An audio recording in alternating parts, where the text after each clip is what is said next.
ជំរាបសួរនេះខ្ញុំឈ្មោះលីវរស្មីជាបុគ្គលិកបម្រើការនៅសាកលវិទ្យាល័យគណិតសាស្ត្រអេស្រីដាថ្ងៃនេះខ្ញុំមានកិច្ចសភាជាមួយនឹងនិស្សិតនីតិអេដែលក៏មកដាក់ពាក្យអាហារូបករណ៍នៅសាកលវិទ្យាល័យគណិតសាស្ត្រអេស្រីដារបស់យើងតោះទៅជួបជាមួយពួកគាត់ជាមួយនឹងខ្ញុំទាំងអស់គ្នាសួស្ដីអូនជំរាបសួរបងចាហ្នឹងហើយអូនអធិស្ឋានអូនអាចជួយណែនាំខ្លួនឲ្យបងបន្តិចបានទេអូន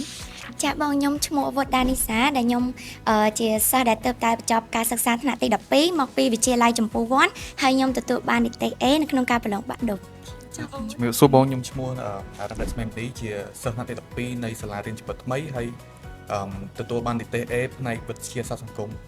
ចាហ្នឹងហើយអូនបងសុំសួរមួយទៀតអូនស្គាល់ AUB តាមរយៈអីគេដែរអូន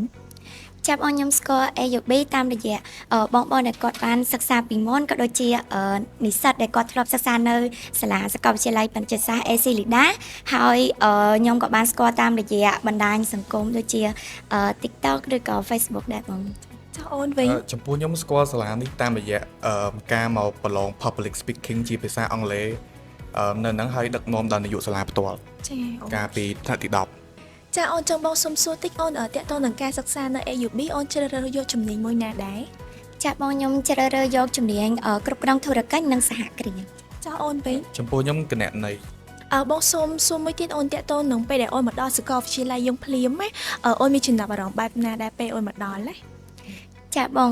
ចំណាប់អារម្មណ៍ទី1របស់ខ្ញុំហ្នឹងគឺសាលាគឺមានទីធ្លាល្អមែនតើបងហើយបរិស្ថានល្អជាពិសេសគឺមានខ្យល់អាកាសបរិសុទ្ធល្អអញ្ចឹងគួរឲ្យចង់រៀននៅហ្នឹងហើយមួយទៀតនៅពេលដែលយើងមកកន្លែងសាកសួរព័ត៌មានគឺមានលោកគ្រូអ្នកគ្រូជាច្រើនដែលគាត់ចាំទទួលស្វាគមន៍និងយកចិត្តទុកដាក់ក្នុងការផ្តល់ព័ត៌មានឲ្យយើងចាបងអូនវិញចំពោះខ្ញុំដូចគ្នាមានអារម្មណ៍ថាធំទូលាយបរិយាកាសគួរចង់រៀនហើយលោកគ្រូអ្នកគ្រូក៏គាត់រុះរាយរាក់ទាក់មួយយើងបានល្អហ្នឹងហើយអូនជាចុងក្រោយអូនមានអីផ្ដាំទៅកាន់មិត្តដែលគាត់ប្រឡងឆ្នាំបាក់ឌុបជាមួយអូនដែរអត់អូនចាខ្ញុំចង់ផ្ដាំថាអ្នកដែលទើបតែបញ្ចប់ការសិក្សាទី12ហ្នឹងសាលាសាកលវិទ្យាល័យAC Lida គឺមានជំនាញជាច្រើនសម្រាប់អ្នកទាំងអស់គ្នាអាចជ្រើសរើសជំនាញមកសិក្សាដែលប្រកបទៅដោយគុណភាពហើយជាពិសេសនោះគឺមានអាហារូបករណ៍ទៅដល់100%សម្រាប់អ្នកដែលបានជាប់នីតិ A ផងដែរចំពោះខ្ញុំជាពាក្យផ្ដាំដល់បងប្អូនគឺខំរៀនជំនាញ A ដើម្បីដាក់ពាក្យអាហារូបករណ៍ទទួលបាន100%នៅ AC Lida ចឹងអរគុណអូនសម្រាប់ការចំណាយពេលវេលាជាមួយនឹងបងដើម្បីសម្ភាសក្នុងថ្ងៃហ្នឹងចឹងណាអូនចា